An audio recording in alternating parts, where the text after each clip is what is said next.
Digitalization in trade transaction has become very imperative because of COVID-19. COVID-19 really exposed the weakness in the international trade processes. It made the world to realize that if we don't digitalize trade, pandemic is capable of grounding world trade to a halt. As seen during the pandemic or at the height of the pandemic, is capable of grounding world trade to a halt. Because what happened during the pandemic was that trade transaction could not be completed because documents could not get to the respective locations. By the way, when we talk about digitalization of trade, we are talking about digitalizing the processes involved in the transmission of documents predominantly. Payment is already pretty much digitalized, only that the payment is dependent on document, and that document that the payment is dependent on has to be transmitted physically. Has to be transmitted physically. And the fact that there was a disruption in movement and supply chain in the world, it became very tough for businesses to continue because of trade transaction. Sorry, because of pandemic. As a matter of fact, in the annal of or in the profiling of risk for trade transaction now, you don't just talk about payment risk, performance risk, legal risk, quality risk, and the like. Pandemic risk or epidemic risk has become a major threat to the success of trade transaction in the world. You know, it wasn't an issue before. In fact, when Ebola happened, a disease that predominantly affected Africans,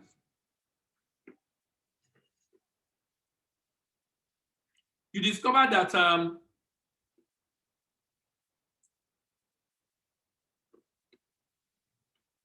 the world trade was not severely impacted. Why?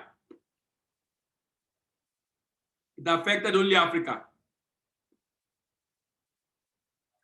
Africa's contribution to world trade is just about 2.6%.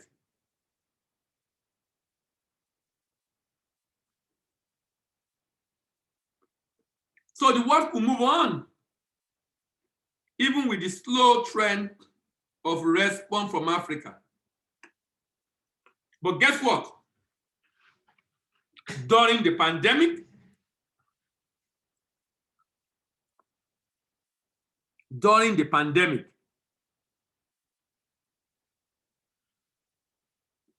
the pandemic affected the big wig of trade in the world. China controls more than 10% of trade transactions in the world, about $2 trillion. So China made us realize that pandemic is a risk to watch out for as far as trade is concerned, because it affected America and China. So pandemic risk is an important risk in international trade now, even though it wasn't like that before.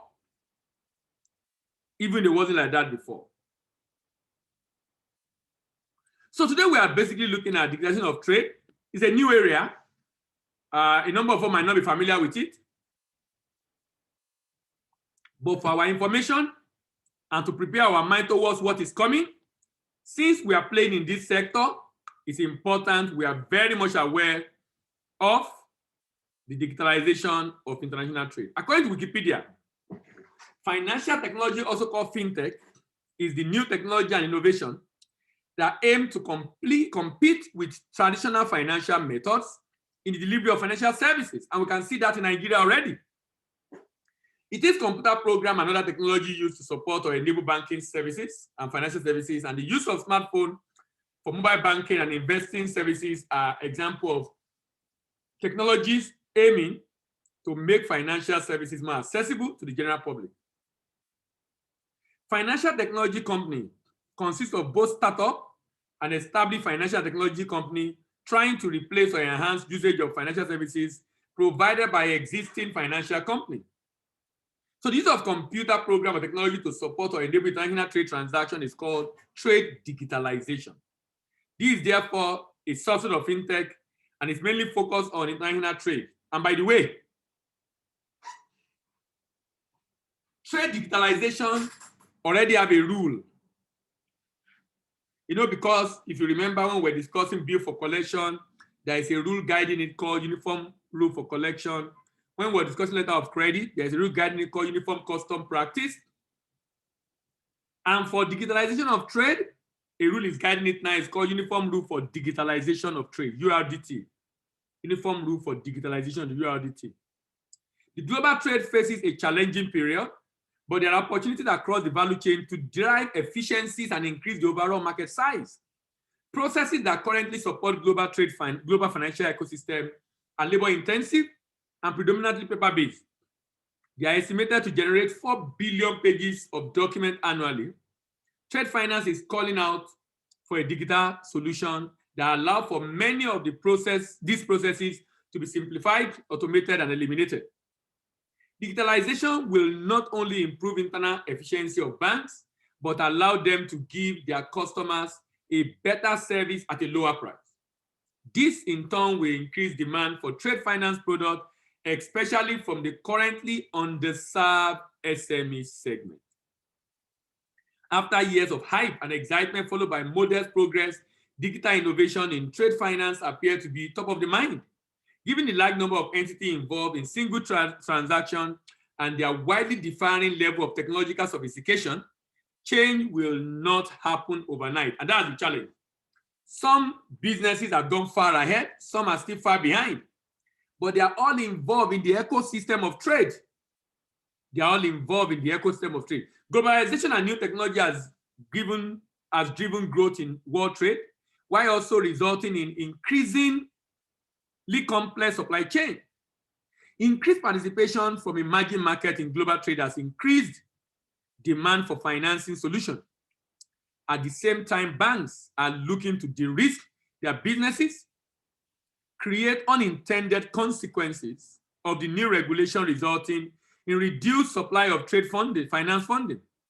This reality of an unmet demand for trade finance presents both challenges and opportunity for established practitioners and new entrants.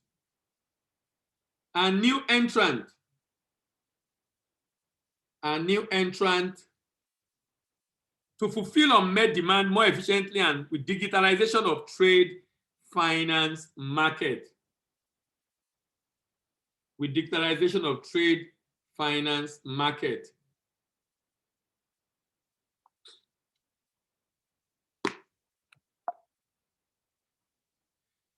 The numerous players involved with each trade finance transaction interact with data fields captured in various documents.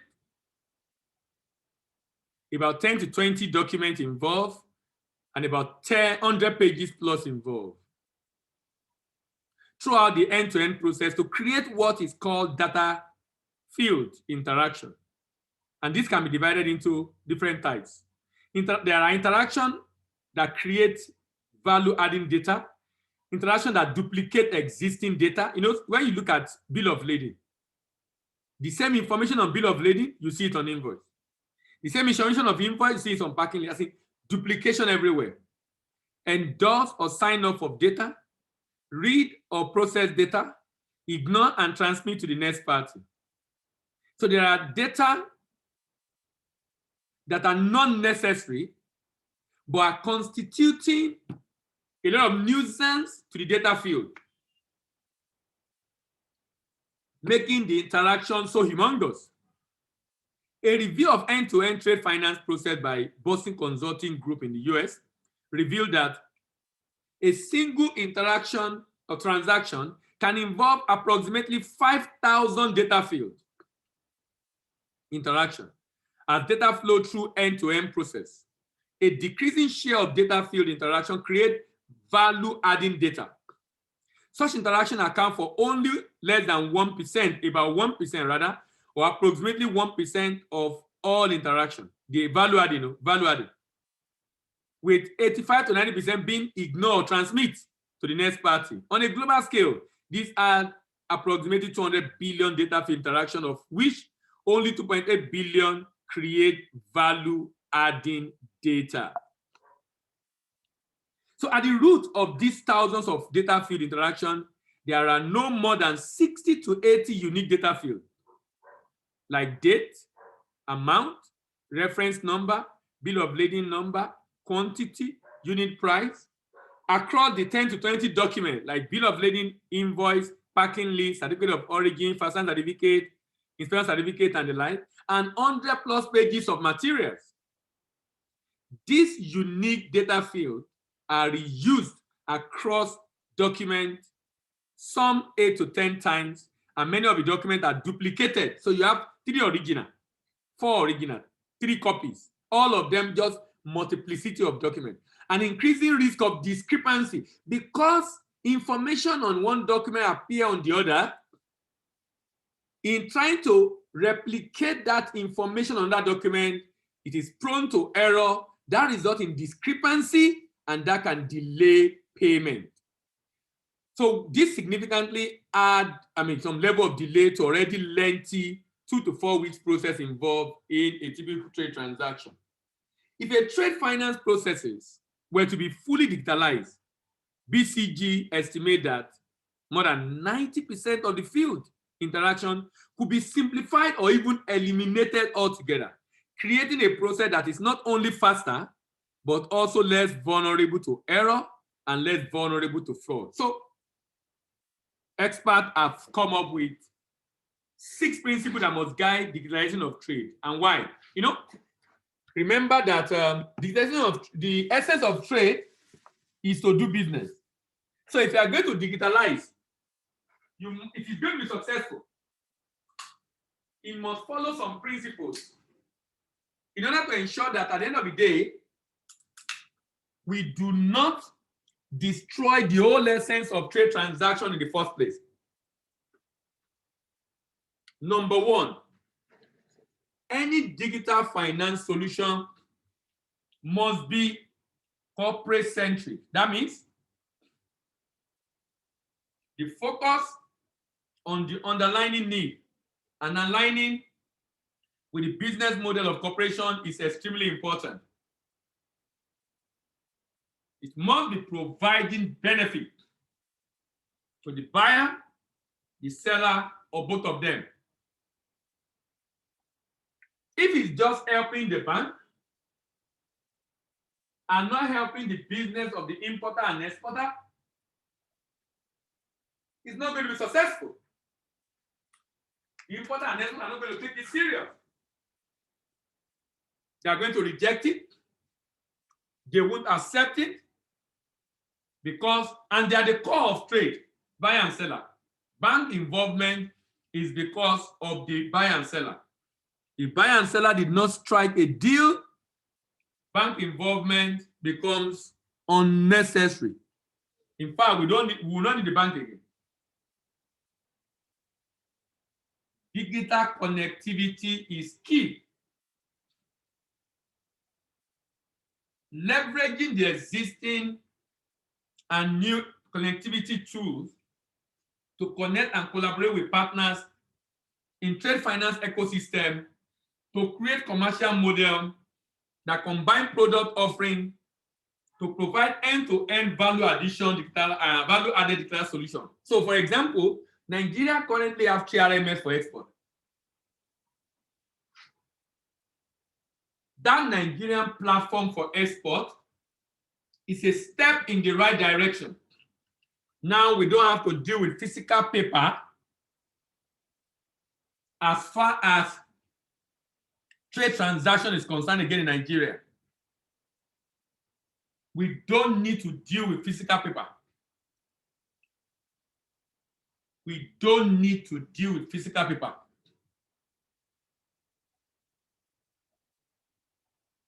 What we need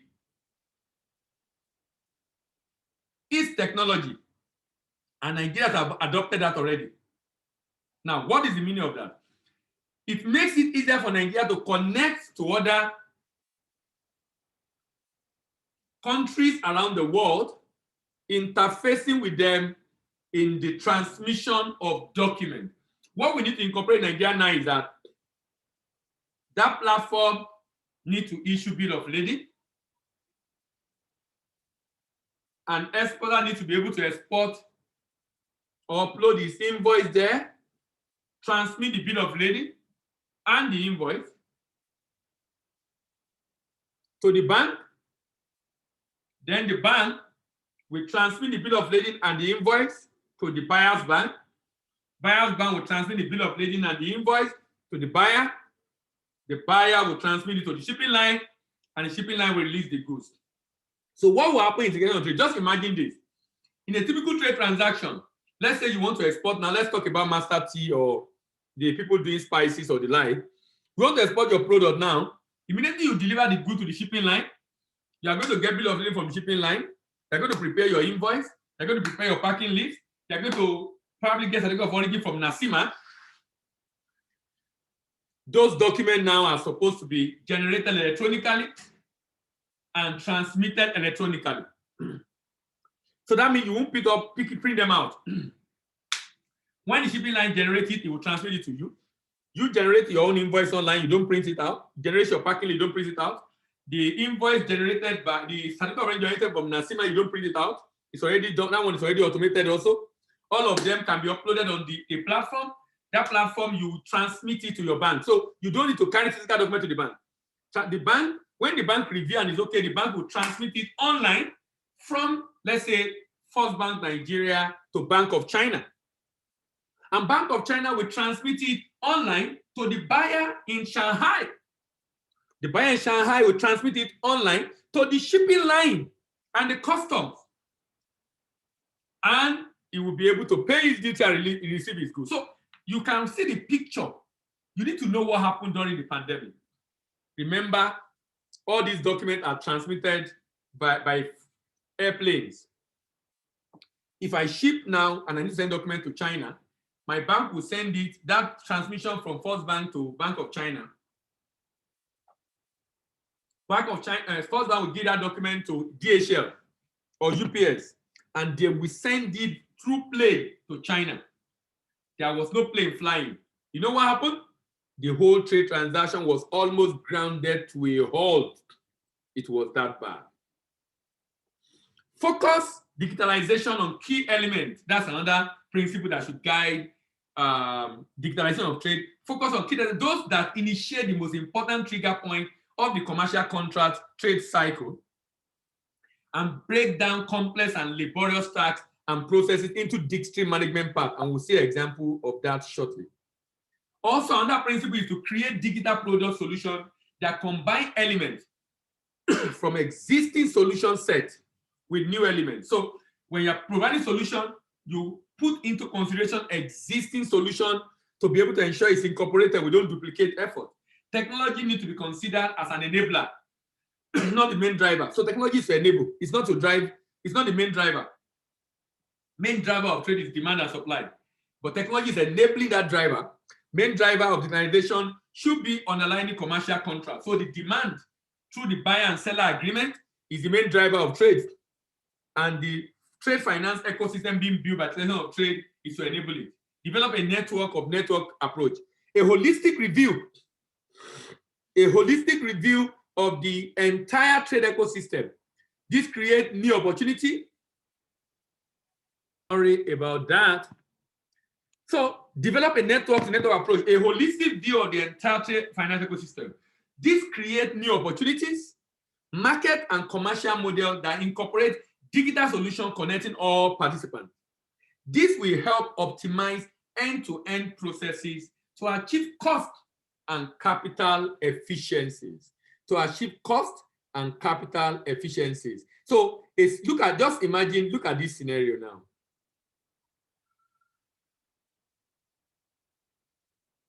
Someone said, please, who processed EUR1 document? Is it the exporter or buyer? The exporter. I think the exporter can actually pick up that document from Nasima in Lagos if it's shipping to Europe. I'm not sure. It's not yet digitalized. The trade in the world is not yet fully digitalized, but it has started.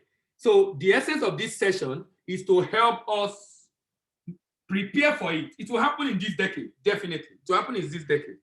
The first fully digitalized trade transaction took place last year, and I'll talk about it towards the end of this session, a particular case study of how fully digitalized trade happened this December 2020 from New Zealand to China. I'm going to talk about that. Okay, so flow of document. Look at this. Can you see what trade what's the name? Transaction is doing? You will see the buyer and the seller, the seller and the seller's bank, the seller insurance. You can see they are exchanging document. The buyer, the buyer's bank, the buyer insurance, they are all exchanging document. And payment is involved. You can also see the movement of goods from the buyer to the logistic company to sellers, from the seller, exporter to exporters, logistic company to exporters, custom to international logistics, to buyers custom, and to buyers logistics to eventually delivery to the buyer. You can see now, you see all those red places involve movement of document between them, and of course also flow of payment.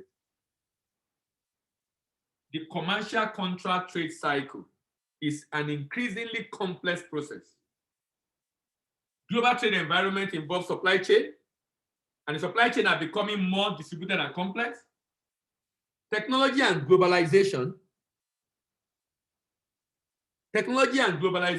are creating an interconnected world. Digitalization is transforming physical flow into digital flow.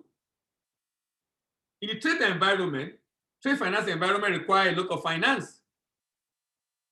The trade environment requires a lot of finance. 50 to 75% of trade finance require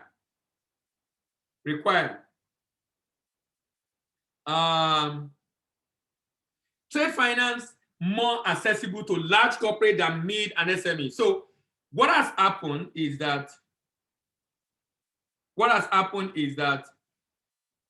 those enjoying the benefit of trade finance,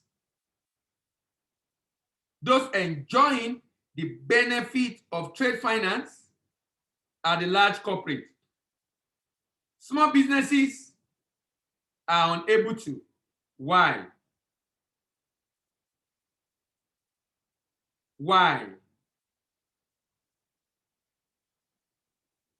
Because the small businesses are deemed to be more risky.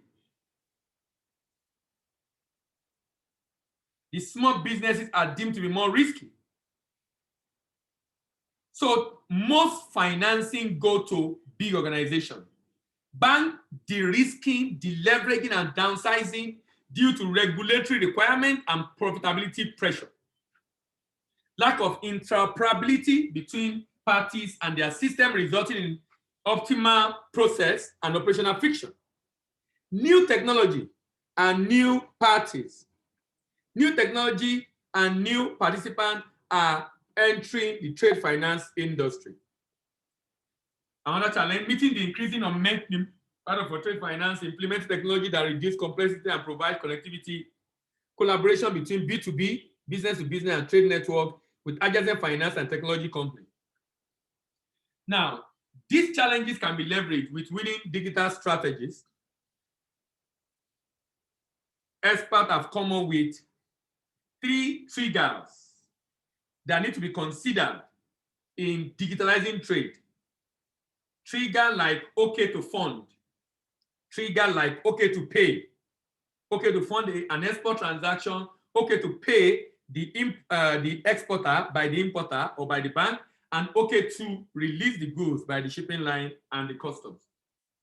Remember the principle that must guide trade financing: corporate-centric, simplify individual components, focus on key data elements, create interoperability and connectivity between party, press, and product, developing network-to-network approach by creating commercial model, combining product offering and adjacent space providers. The world economy rather consists of domestic and cross-border flow of goods and services sold and purchased by millions of companies of all sizes across all industries. For decades, this trade flow have rapidly grown, and the technology evolution of the last 2 decades further fuel connected trade flow.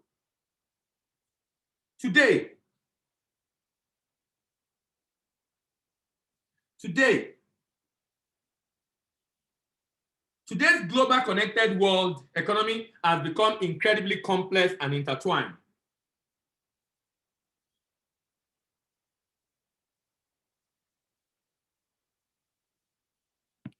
Having looked at the driver of increased demand for trade finance solutions, we will now explore the mechanics and interaction that enable the sales and purchase of goods and services around the world. The following chart provides an overview of the main component and market participants that constitute the commercial contract trade cycle. Buyer's contract, buyer and seller trader intermediary. So we have 4 components in a trade transaction. Remember, if you are going to be able to digitalize trade, we need to break it down into different components. So it's been broken down into 4 components. The 4 components are commercial arrangement or contract arrangement, logistics arrangement, administrative arrangement, and financial arrangement. Commercial arrangement, that involve buyer and seller signing an agreement, and also agreement with other intermediaries. Logistics arrangement, that involve giving the goods to the shipping line shipping the goods, physical movement of the goods, involving freight forwarder, logistic provider, warehouse owner, inspection. Then administrative arrangement, where the bank is involved, giving document to the bank examining document, processing insurance, trade network, custom and port authority, document preparation, and provider. Then the financial arrangement, which involve funding the export itself or funding the importer to pay for the goods that have been shipped through the global original bank, credit and physical insurance, and payment through the network, and even the structured supply chain finance arrangement. Settling a commercial contract across border is not an easy task and requires a well-organized set of systems, organization and partnership that work hand in hand to ensure that all the right steps and data recording happen to ensure a smooth settlement of the underlying commercial contract. The following representation of a typical CCTC is a significantly simplified version of what happened in real life, which is often even more complex with more steps and involving even more parties. The enterprise resource planning system uses the same database throughout an entire company to store various types of data for different computerized functions. The electronic invoice presentment and paper is a program with main objective of automating the processing of manual invoices via electronic invoicing through the Ariba supplier network. Then we have the ESAN, Electronic Advanced Shipping Notice. These are different technology already deployed. Then ECSN, Electronic Custom Status Notification. So let's look at the first arrangement, commercial arrangement. It all begins stand and fall on the commercial contract between the buyer and seller. This is the initial trigger point and the fundamental basis of CPC. Buyer and seller engage all the other parties required to execute the commercial contract, logistics, administrative, and financial arrangement. The logistics arrangement involve physical transport of goods from seller to buyer, whatever means of transport, road, rail, air, sea, clear custom in the exporting and importing country, and manage the change of control of the underlying goods. Then administrative component. This handle all the recording and sharing of commercial data points in the form of document, transport document, validating document, and these that are created and exchanged and matched by underlying trade instrument, purchase order, letter of credit, to trigger the next phase of the commercial contract trade cycle. The next phase is financial arrangement. The next phase is financial arrangement. The financial arrangement provides the bridge from the physical world to the financial world to enable finance at various stages, pre and post shipment, provide risk transfer, effect the payment of the final settlement. The CTC includes various market participants with different role and responsibility at different stages of the life cycle. While each participant's unique set of challenges, they are share, each participant have a unique set of challenges, rather, they also have shared a set of common challenges as follows. One, each of them have their challenges, but they also have common challenges. The challenge of interoperability between networks of applications, too many networks to connect with, multiple jurisdictions we operate from with different laws and regulations, cybersecurity issues, then fraud, another major headache and major challenge. Fraud, international trade fraud or fraud issues. Then suboptimal processes. You are going to be joining another network, but both of you are not on the same level in terms of the capacity, efficiency, and effectiveness of different applications being combined together. Operational friction. The unique objectives and challenges, of the different market participants are summarized below.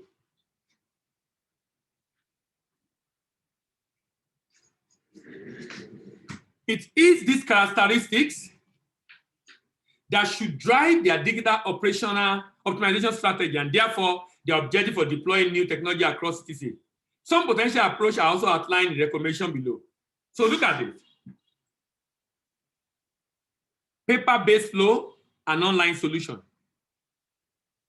Paper-based flow. The commonly used trade financing instrument is letter of credit, document collection, and they require high volume of paper and entail complex manual processes, resulting in high cost, operational inefficiency, and risk.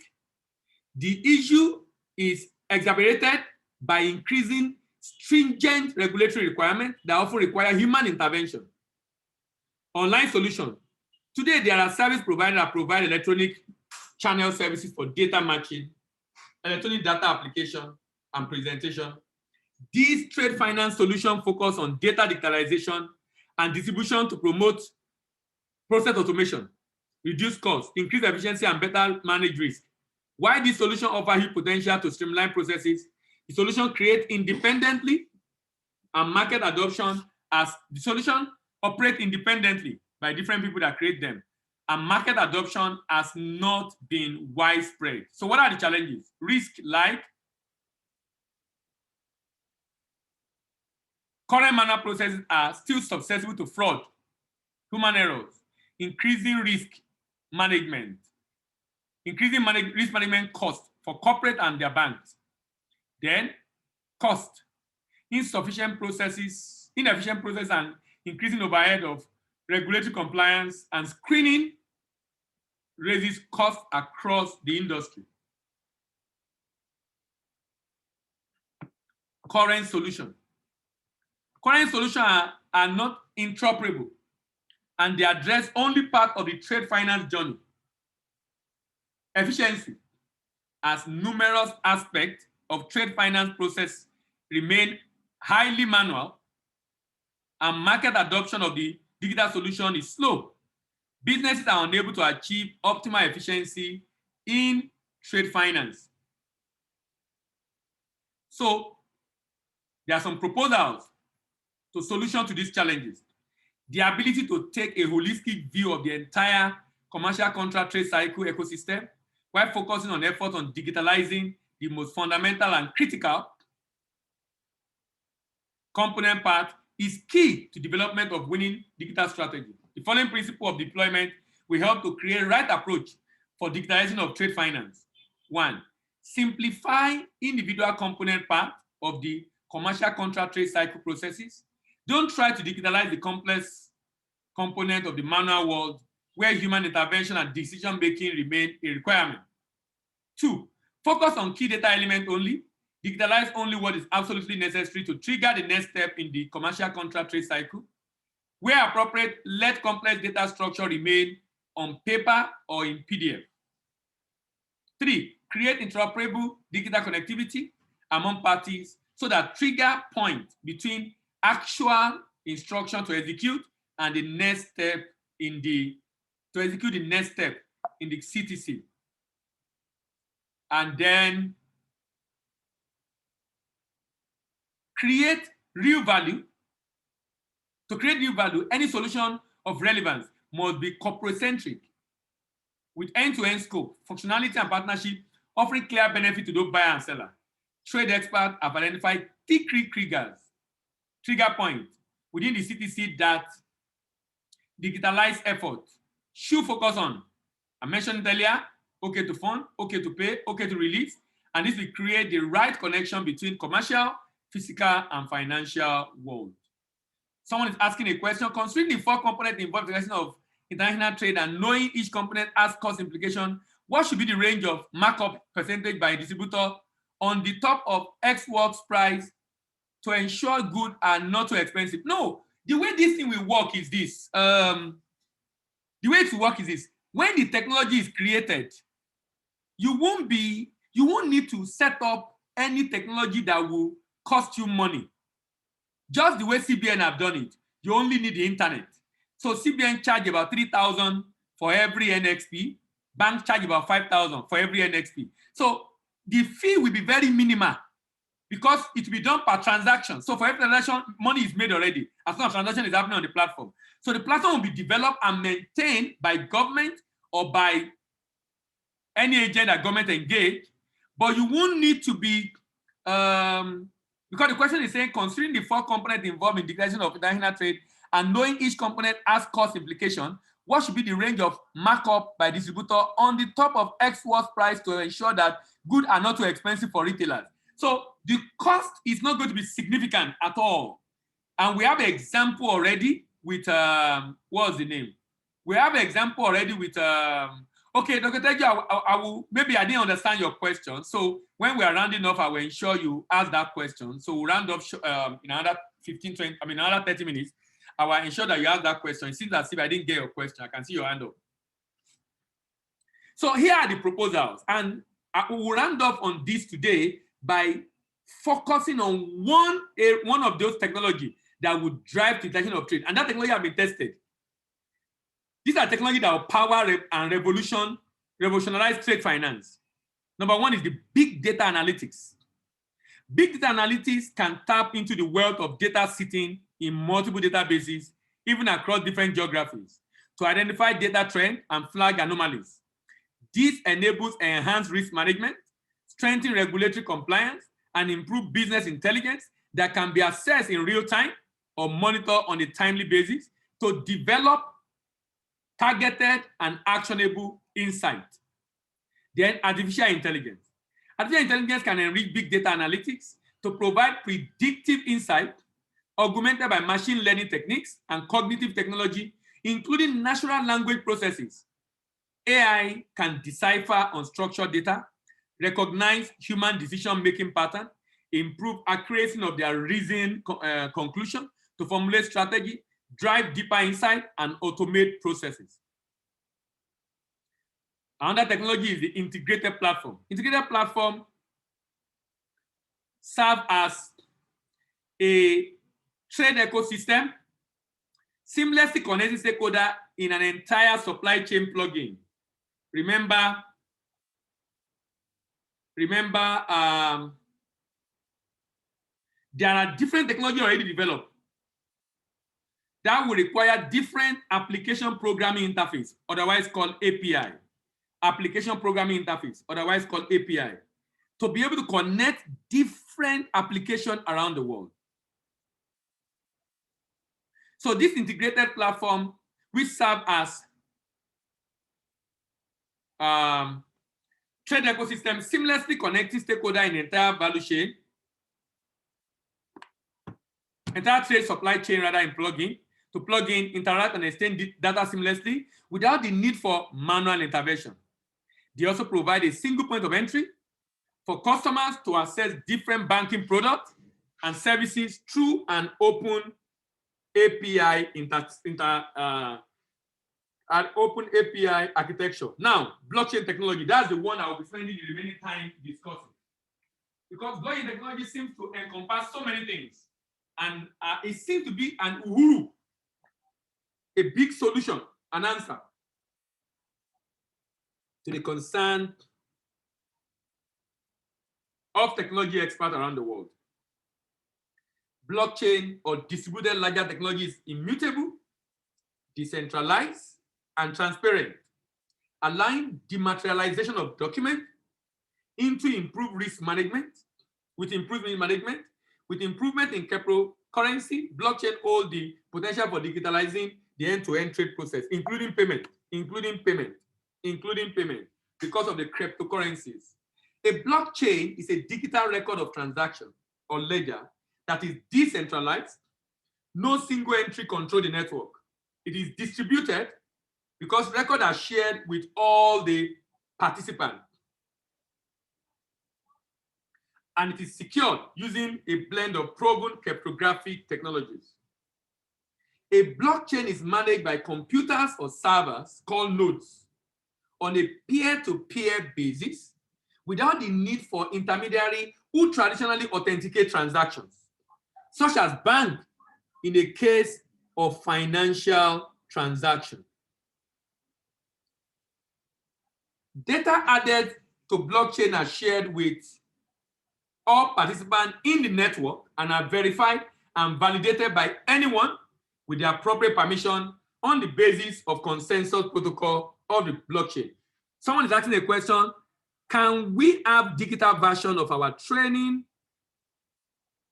That's so that we can, that's why that means FY, this thing is recorded now. You have access to recorded version. Why for many blockchain, as financial technology reporter Sally David has said, is to blockchain, is to Bitcoin what Internet to email. So when you look at blockchain, Bitcoin is to blockchain what email is to Internet. Email is just one of the services of the Internet, one of the capabilities of the Internet. Bitcoin is just one of the services or capability or application of blockchain. Blockchain have other numerous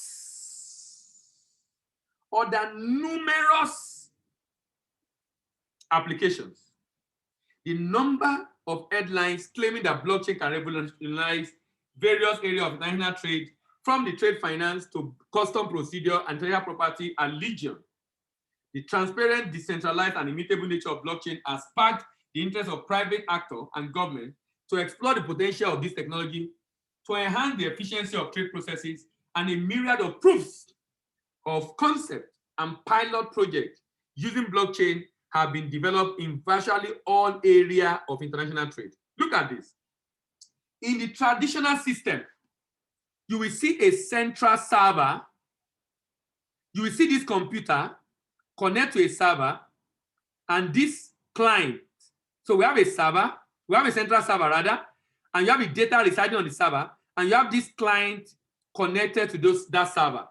So this client does not have access to, this computer does not have access to what this computer is seeing, does not have access to this, does not have access to this, only have access to what is sending to the server. But in distributed ledger technology, the case is different. In distributed ledger technology, the case is different. What happened in distributed ledger technology? Can you see that this data that resides only in server is now residing here, here, here, here? So what that means is that an exporter that creates the document can share it for the shipping line to see, the bank to see, and the importer to see. And everybody's having access to the same information on the same transaction within the blockchain technology. Why it represents interesting features. Blockchain cannot, however, solve everything, as the current hype surrounding it tends to lead us to believe. Companies and institutions interested in technology need to ponder the cost and benefit of using it and make sure that the technology is best suited to their need. The hype is real, but some remain skeptical in the light of the fever that surrounds bank payment obligation, which was launched in 2013 by SWIFT. BPO were conditional payment guarantees given by one bank to another, and unlike letter of credit, they were paper sensitive.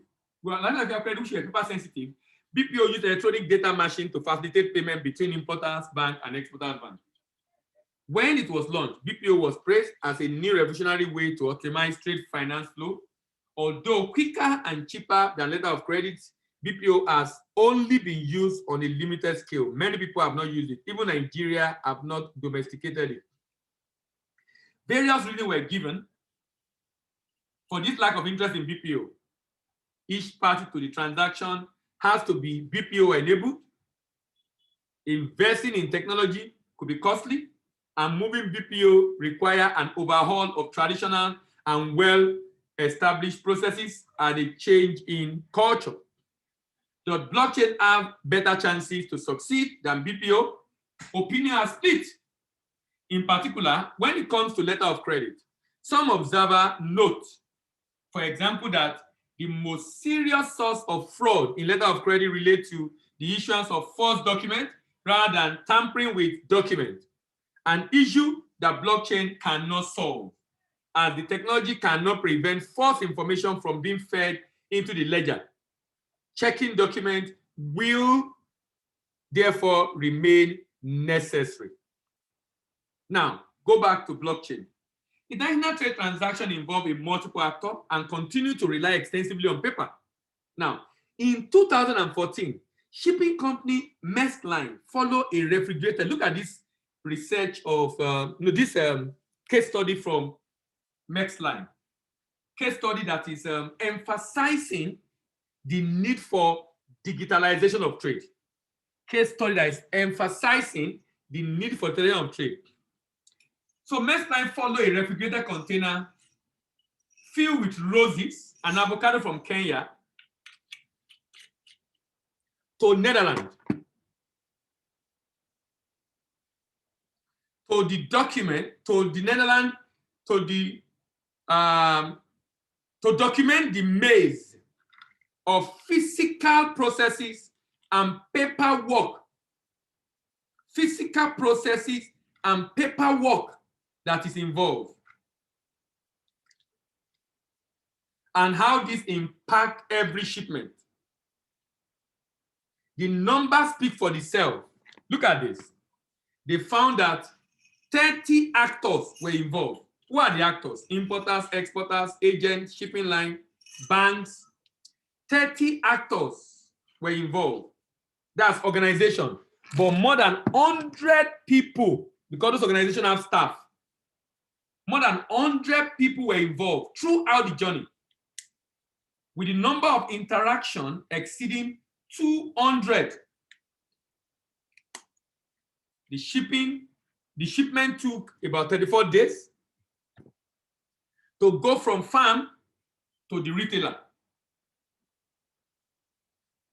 And this includes 10 days of waiting for documents to be processed. And one of the critical documents went missing. In the course of this case being monitored, only to be found amidst piles of paper. So a multitude of documents have to be submitted in the context of international trade transaction, which falls into 4 main categories. 1, document related to commercial contract itself, invoice, bill of lading, packing list, invoice and packing list. Document related to financing, letter of credit, document related to transport, airway bill and bill of lading, document related to regulatory issue border procedure, like certificate of origin from Chamber of Commerce, sign certificate and sign certificate if it's food plant or agric, which are literally delivered by the Ministry of Health or agric.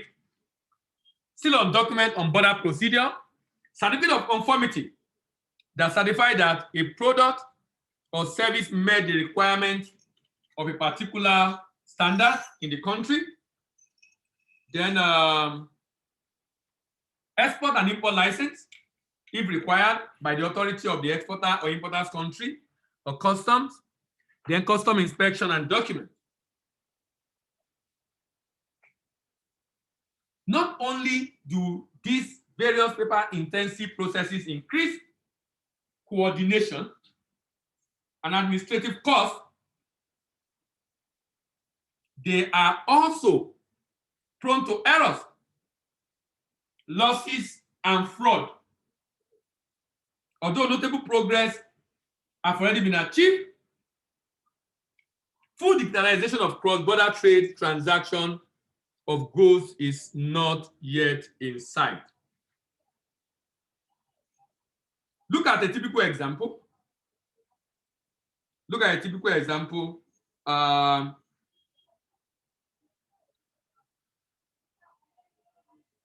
From this chart, you will notice the different actors involved. You will notice the document that each actor needs to handle.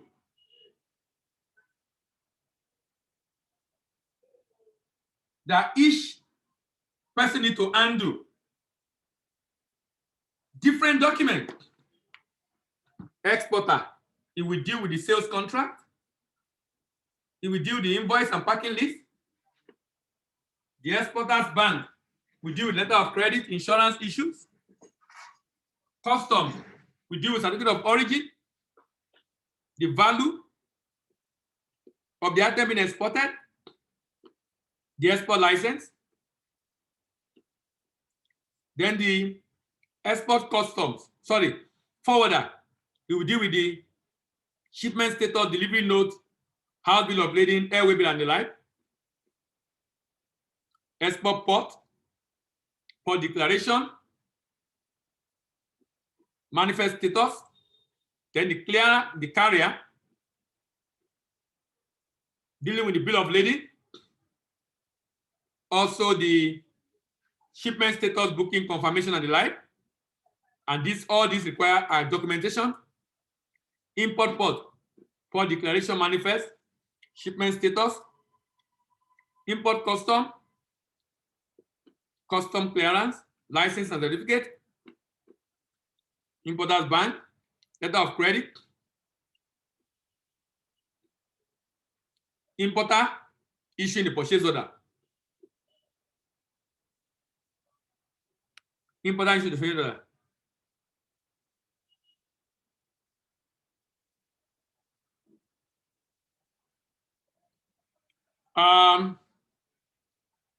So you can see the interaction. Commercial contract, trade financing, transport, official control measures. These 4 categories of documentation require digitalization. Can you see the interaction? The green lines are the physical shipment of goods.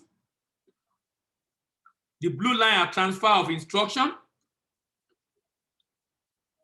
The purple line, risk mitigation and compliance. The yellow line, financing. The red line, payment. All these fragmented multiple processes is now being digitalized.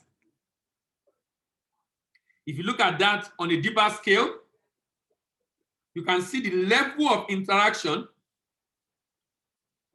of the document, the players involved, but more importantly, the content of those documents, the data element of those documents.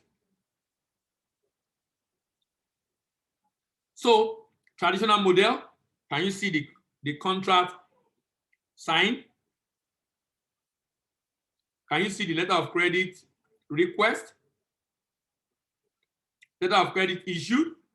Number 3. Number 4, letter of credit delivered. Number 5, shipment done. Number 6, document sent to exporters bank. Number 7, document sent to importers bank. Number 8, document released to importer. Number 9, importer paid. Payment paid by the bank, number 8, and document released to the importer, number 9. But if you look at right-hand side, you will notice that sending document up and down is no longer necessary. That is the benefit or the value that the blockchain technology has brought to bear. How will this work in Nigerian context? That means in the case of Nigeria, you have the blockchain application, sales contract from the exporter, NSP approval, pre-export financing, letter of credit, shipping document, post-export financing and payment, estate control, all of them created, generated, and transmitted inside the blockchain application. From the importer and exporter to pre-shipment inspection agent and bank, to exporter and shipping line, and to custom. Now, the first blockchain, the problem that people envisage that blockchain might have. First, the technology is still being tested. An important investment are still needed to make it operational on a wider scale. Number 1. A positive development is that the various stakeholders involved in trade finance transactions are joining forces together. Bank, fintech, and other players are forming partnership to jointly investigate the potential of the technology and develop the application best suited to the need of their client.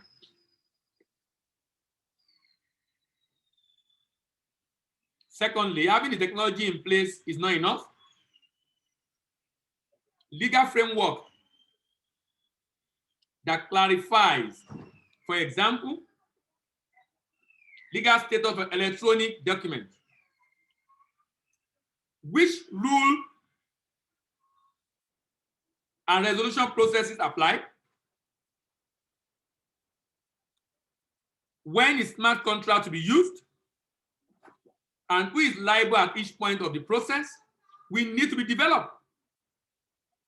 Just as letter of credit are governed by a specific rule like UCP 600, blockchain-enabled trade transaction will need a set of internationally agreed rules, as banks will not be willing to commit before these legal issues are addressed. So now we have uniform rule for trade digitalization.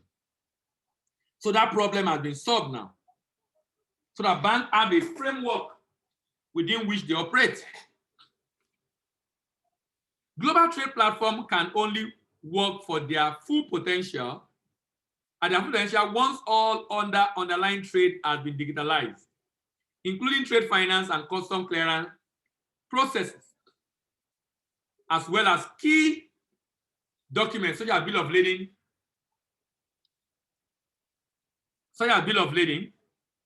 that is a detailed list of ship cargo given by the master of the ship However, the full digitalization of trade finance and custom procedure is not yet a reality.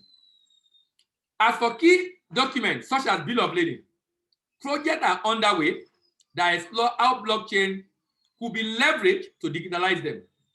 Previous attempts to create electronic bill of lading, such as CDOCs, failed and no longer exist, mainly due to the requirement to subscribe to the system. However, because blockchain allows for transactions to take place on a peer-to-peer basis with no prior subscription required, it opens new perspective in this area. So, according to Accenture, the use of blockchain has led to an 80% reduction in effort associated with managing data relating to bill of lading. So, as we round off today, let's look at the first digitalized trade process that happened in the world, and this took place last year. Global Trade Review has reported that the first ever blockchain-driven, fully digitalized trade transaction has been successfully completed for a trade transaction that happened between New Zealand and China. The product ship was milk powder from Fonterra in New Zealand to Sichuan New Hope Trade in China. This was a trade transaction that involved letter of credit, subject to EUCP, and it was facilitated by HSBC in both countries. Also, Wave, a technology company, was the firm that provided the underlying technology called blockchain-based digital courier platform, which was used to facilitate first ever digitalized trade transaction in the world, fully digitalized transaction in the world.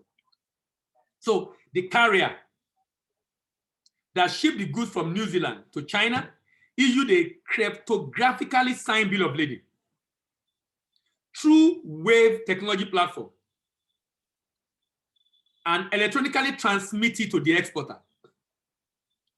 Upon receipt of the bill of lading by Fonterra, the exporter prepared other documents like invoice, packing list in the Wave platform and present it via a digital envelope. Interesting.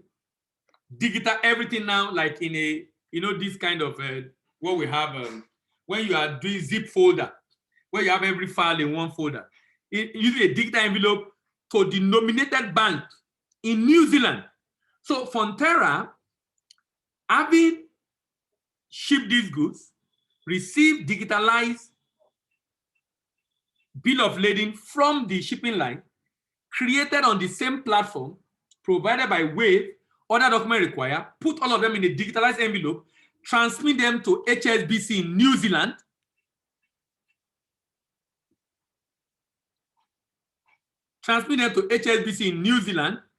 the nominated bank examined the presented electronic shipping document to ensure that they comply with the terms of the letter of credit and EUCP rule. Upon confirmation that the document complied with letter of credit terms, the nominated bank sent the electronic document via a digital envelope to the issuing bank, which is HSBC in China. The issuing bank again examined the electronic document and paid the exporter upon determination that the document are compliant with the term of the LC and EUCP rule. The issuing bank then sent the electronic document via digital envelope to Sichuan New Hope Trading, that's the importer in China. The importer then surrendered the bill of lading to the carrier and then collected the goods from the shipping line. A typical trade transaction will take a couple of weeks to complete from the time documents are issued by the various issuer to the time of final payment of the issuing bank. This duration was significantly reduced during the movement restriction caused by COVID lockdown in various countries around the world. The use of this blockchain-based digital courier platform has reduced these long processes to just about 24 hours. I'm sure bankers will be excited with this. Even exporters will be excited with this because you get paid on time, and the importer also will be happy. The CEO of Fonterra, a company that does shipment on thousands of letters of credit transactions every year, has said that the digitalization is company trade transaction using technology platform has helped the company to become streamlined, to streamline supply chain processes and also reduce its cost of doing international trade business. The bill of lading is a very important document in any trade transaction because it provides evidence of receipt of goods, evidence of shipment of goods, and proof of ownership and title to the goods. And all these characteristics aid the financing of trade transaction by banks. In the traditional paper-based transaction, the goods cannot be cleared until this document is surrendered to the shipping line. And it takes days and sometimes weeks for this document, along with other documents, to travel from the origin to destination of goods, and is physically exchanged along the way from one hand to the other. So the lockdown and movement restriction caused by COVID-19 pandemic and the delay in transmission of documents and clearing of goods that follow, coupled with the demurrage cost resulting from the delay in clearing of goods at the port, have intensified the call for the use of electronic bill of lading by importers, exporters, carriers, and financiers around the world.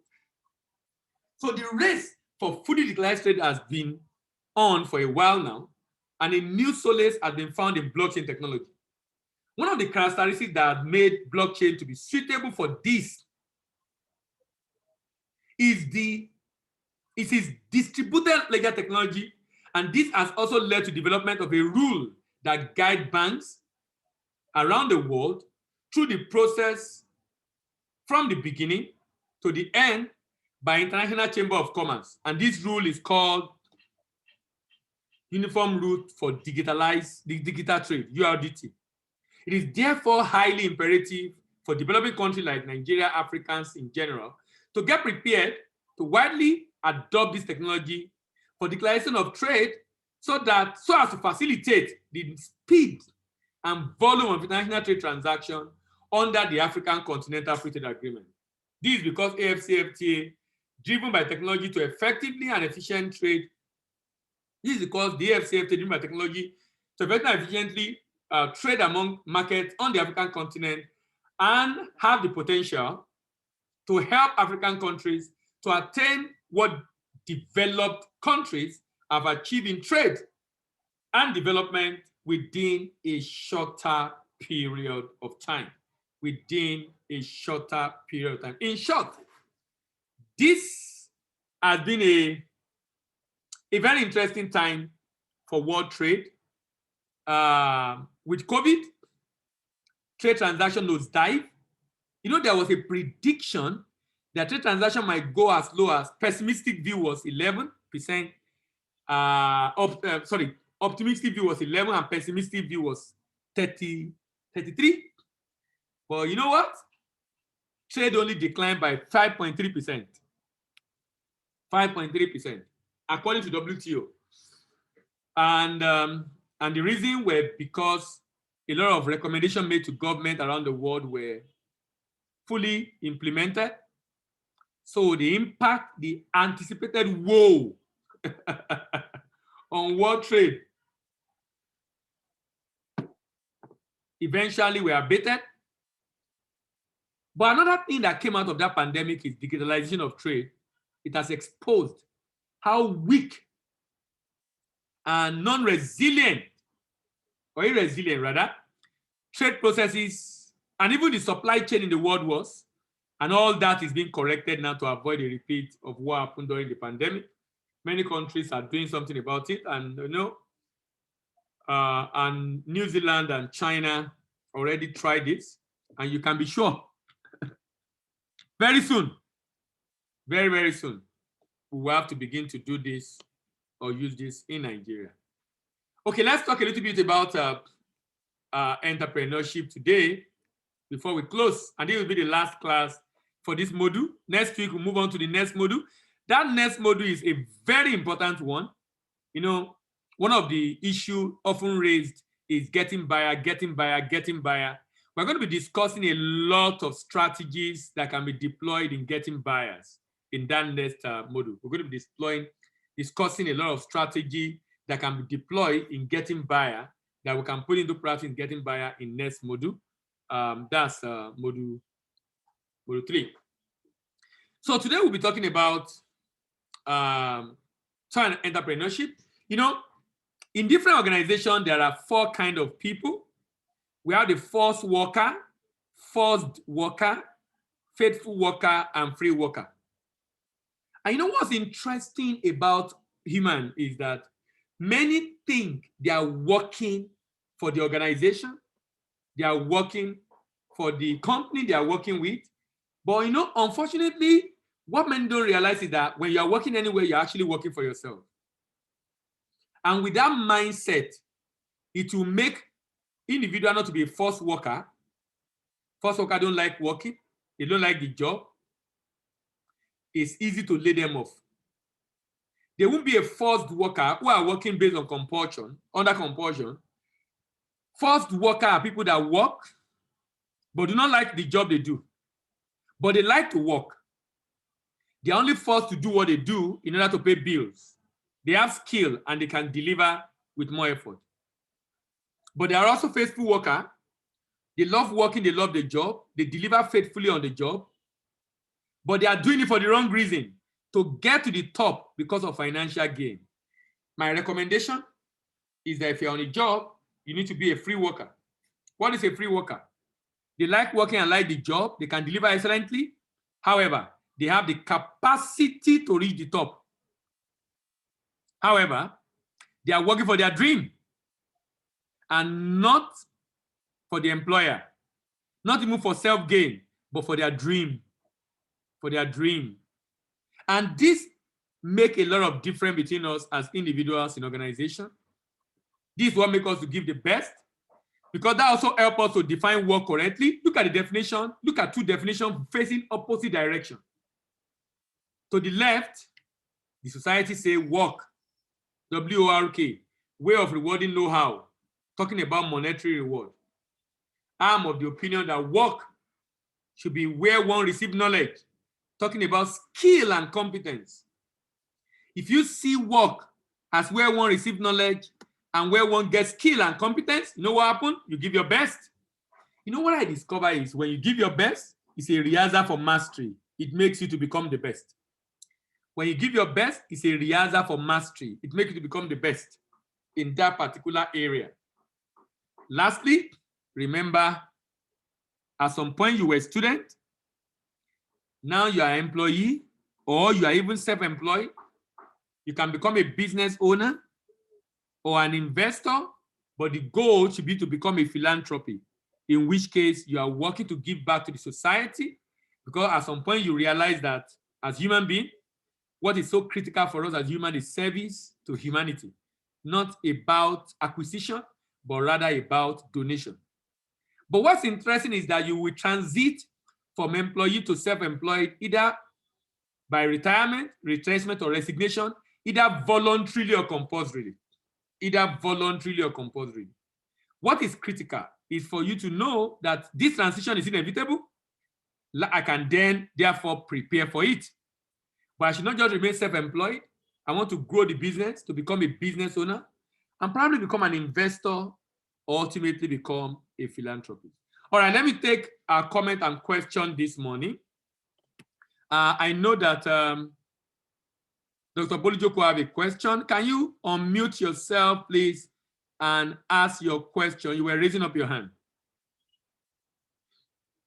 Are you there, please? Yes, thank you very much. Thank you for this lesson. Thank you, sir, for this lesson today. I have 2 issues and 2 questions. Okay. The first one actually is, as we are talking about cost of transactions and cost of doing business. Yes. People that introduce you to finding buyers. Yes. They too want to get a percentage, and at times they want to link it to the cost of X works. Okay. Now, How do you handle this? Take for example, somebody said, I want to introduce you to some buyers. You would do the transaction with them, but please note that 15% of the X works comes to me as a person that is finding the market for you. Yes. How do we handle this? Now, it depends. You will see that from two perspectives. The first perspective is the percentage being requested for, is it one-off or for every transaction? So if it's one-off, that's okay. It will be like a finding fee. If it's for every transaction, my opinion is it should be negotiated in a way that will make both parties benefit. That means you are profitable and the other party is also happy doing what he does. The reason why I think this arrangement is necessary, for me, if the person is doing it for every transaction, that will not be finder's fee. That will be an agent. And having an agent at destination market is a standard practice. And the agent basically is to help to increase the chance of getting buyer, but more importantly, to follow up on payment. So that means I won't have to worry about buyers, and I don't need to worry myself about payment because someone is at the destination that is going to handle that for me. So if it's a one-time fee, that would be like a finder's fee. A number of platforms does that. But if it's going to be continuous, I think that should be negotiated in a reasonable way so that the agent benefit, but more importantly, the exporter also ensure it's profitable. But if you have such requests, we can do it together on a spreadsheet and look at this cost together. I'm currently working with a shea butter exporter on similar issue, and one person doing cashew nut also on similar issue. So I'm sure it's something we can work out together on Zoom, so you can look at the numbers before you commit to such relationship. Okay, thank you very much. All then right. The second issue actually has to do with the fact that export pricing and Incoterms are very, very key to export business. Yeah. I know that we've spent some time to look at this, and sorry I was not able to be part of all the training on that, but it looks to me like something that we really, really, really need to dig deeper into. Yes. I don't know what you can do to as a lecturer. This is what I recommend, sir. Why don't you go through the previous lecture on that? Then maybe at the next lecture, we can go back there and discuss it. But we want specific questions based on what you have gone through. How about that? Okay. Okay, thank you very much, sir. Yeah, so go through it, be specific on the question, but I want us to discuss in live class so other people can benefit. So even though we are starting on that module next week, but you can bring it up, I'll call up, maybe open a spreadsheet and we'll look at it together. Okay, you said also that you are going to send us a timetable.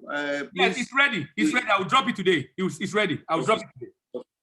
Thank you, sir. All right, sir. Thank you.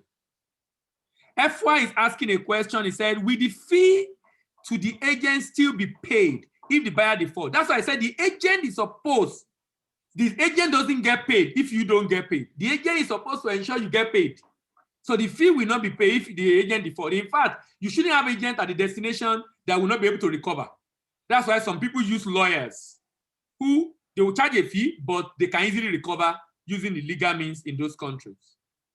Chudi, you are raising up your hand. Can you go ahead and ask your question, please?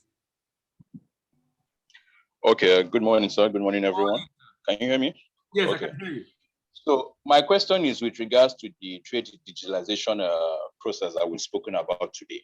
Okay. Now, we, from a banking perspective, and I'm sure this is true for even those who are actually exporting and importing, our regulator, particularly CBN, they seem to love paper documents excessively.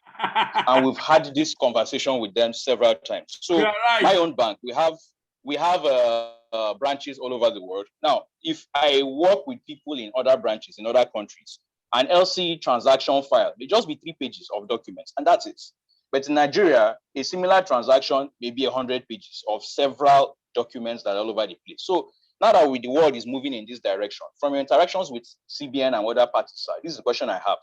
Is there any desire or conversation on their own end to actually take a serious look at reducing paper documents. When audits come, it's all a mess because of so much paper in the system. So are they talking about it, or are we just will they be left behind like they have been for several years now? You know what I discovered about CBN? CBN, when the world is moving, it's like tsunami. When tsunami comes, everything on the way is packed and sweep out. So when the time comes, CBN will not have a choice. When many countries in the world are digitalized, CBN will not have a choice. So the reason why they can still, instead of being proactive and doing that ahead, instead of doing that, they are slowing down. Unfortunately, because they are comfortable with the status quo. But when the tsunami start coming, they will fall in line. They don't have a choice, because at that point, nobody will be dealing with paper with you. Everybody will tell you to digitalize, and they will be forced. And I must also commend the fact that they have started for trade by doing for MEM and NXP. And I'm hoping that by the time the world move on with digitalization, they won't have a choice but to join. But you're right about the fact that they seem to be very backward when it comes to this technology advancement. All right, thank you very much. All right, thank you very much, everyone. It's been an interesting morning. See you next week. Remember, next week we are going to be starting a new module. I'm sure my colleague is going to dispatch the manual to us, maybe starting from Monday, so that we can get it before Saturday and probably begin to read ahead. And remember, 30 days after every module, you are supposed to write your test. I will drop the timetable right now so that you can at least see it and be able to have an idea of when the window for the test. And remember, you can write the test and exam in your room. You can come to our center if you don't have a good network during the week, and we can do it, or you do it from home, either during the week or weekend. Thank you very much, everyone. Have a wonderful weekend. Bye for now.